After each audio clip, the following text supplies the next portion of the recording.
যে আমলের মাধ্যমে শত্রুর ক্ষয়ক্ষতি থেকে বাঁচা যাবে সে আমল হলো নবী করিম সাল্লাল্লাহু আলাইহি ওয়াসাল্লামের শেখানো দুটি আমল। আমি বলতে পারি আরও সাথে কিছু আমল সম্পর্কে বলা যায়, স্পেশালি দুটি দোয়ার কথা বলতে পারি। একটা দোয়া হলো, কোনো ব্যক্তি আপনার ক্ষতি করার চেষ্টা করছে, আপনাকে হয়রানি করার চেষ্টা করছে, শারীরিক মানসিকভাবে নির্যাতন করার চেষ্টা করছে, আছে এরকম দুষ্ট প্রকৃতির মানুষ, এরকম যদি মনে হয় তো আপনি একটি দোয়া সবসময় পড়বেন।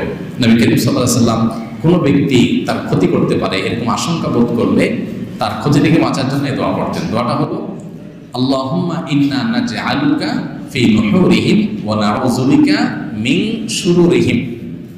আল্লাহুম্মা ইন্না নাজআলুকা ফি নুহুরিহিম ওয়া নাউযু বিকা মিন শুরুরিহিম।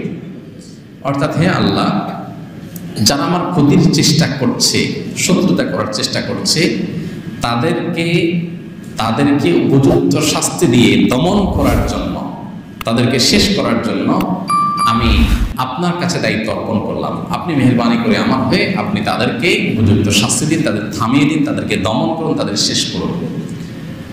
আমি শুরু রেখি, এবং আল্লাহ তাদের ক্ষয়ক্ষতি থেকে আমি আপনার আশ্রয় চাই, আপনি আমাকে রক্ষা করেন। নবী করিম সাল্লাল্লাহু আলাইহি ওয়াসাল্লামের এই দোয়াটা খুবই অর্থবহ একটা দোয়া।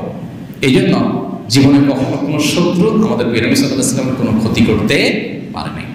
কোনো শত্রুর ক্ষতি দ্বারা যখন আপনি ক্ষতিগ্রস্ত হওয়ার আশঙ্কা করবেন, এই দোয়া পড়বেন, আল্লাহ রক্ষা করবেন ইনশাআল্লাহ। আবার আরেকটা দোয়া আছে যেটা কোরআনে বর্ণিত হয়েছে, যেটা উহুদ যুদ্ধের পর গজওয়ায়ে হামরাউল আসাদের সময় মুনাফিকরা, মদিনার মুনাফিকরা মুসলমানদের মধ্যে একটা ভয় ঢুকাই দিল যে মক্কার মুশরিকরা তারা আবার সমবেত হচ্ছে এবং তোমাদেরকে সর্বগ্রাসী আক্রমণ করে শেষ করে দিবে। এমনিতে মুসলমানরা উহুদ যুদ্ধে নবী করিম সাল্লাল্লাহু আলাইহি ওয়াসাল্লামের একটা গাইডলাইন থেকে একটু বোঝের ভুল থেকে সরে যাওয়ার কারণে যখন পর্যদস্ত হয়েছে, 70 জন সাহাবী শাহাদাত বরণ করেছে, অনেকে আহত হয়েছে, স্বয়ং নবী করিম সাল্লাল্লাহু আলাইহি ওয়াসাল্লামের দাঁত মোবারক ভেঙেছে, রক্তাক্ত হয়েছেন, অনেক সাহাবীরা আহত হয়েছেন, অনেকে শাহাদাত বরণ করেছেন।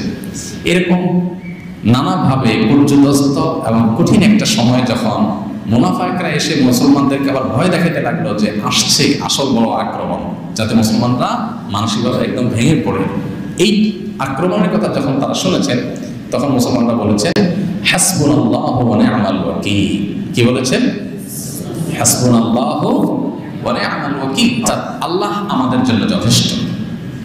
যেই আসুক না কেন আমাদের ক্ষতি করার জন্য, আল্লাহ আমাদের জন্য যথেষ্ট, এবং তিনি সবচেয়ে উত্তম কর্মবিধায়ক।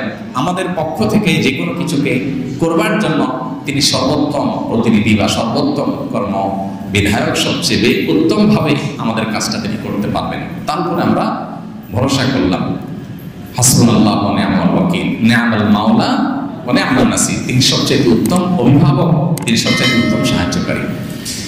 নবী করিম সাল্লাল্লাহু আলাইহি ওয়াসাল্লাম হাদিস থেকে আমরা জানি যে এই একই দোয়া আল্লাহ নবী ইব্রাহিম আলাইহিস সালামকে যখন অগ্নিকুণ্ডে নিক্ষেপ করা হচ্ছে তিনিও পাঠ করেছেন। তিনিও বলেছেন, হাসবুনাল্লাহু ওয়া নি'মাল ওয়াকিল। তাহলে ঈমানদার যখন বিপদে পড়বে তখন পড়বে হাসবুনাল্লাহু ওয়া নি'মাল ওয়াকিল, নি'মাল মাওলা ওয়া নি'মান নাসির।